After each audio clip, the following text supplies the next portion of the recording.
everyone! My name is Teacher Myra, and I am from the Philippines. I am 23 years old, and ever since I was a child, I've always dreamed of becoming a teacher. I really love helping students discover new things in fun and engaging ways.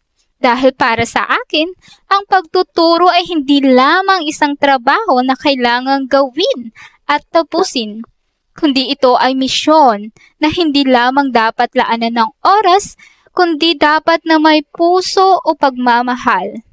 That's why I took up a Bachelor of Secondary Education major in Filipino.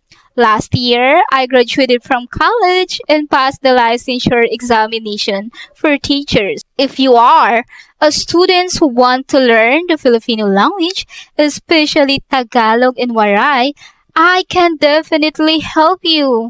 Dalubhasa ako sa parihong wika, kaya matutulungan kitang maunawaan hindi lamang ang mga salita, kundi pati ang kahulugan sa likod ng mga ito. In my class, you won't just learn how to speak Filipino. You also explore the rich literature and culture of the Philippines.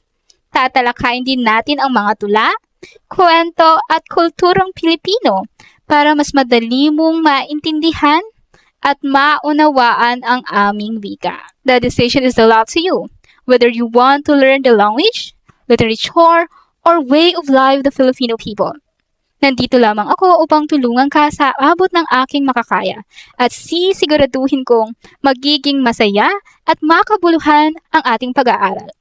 So, are you ready to learn Filipino with me? I'll do my very best to help you. Tara na, mag-aral tayo ng Filipino ng may ngiti at sigla.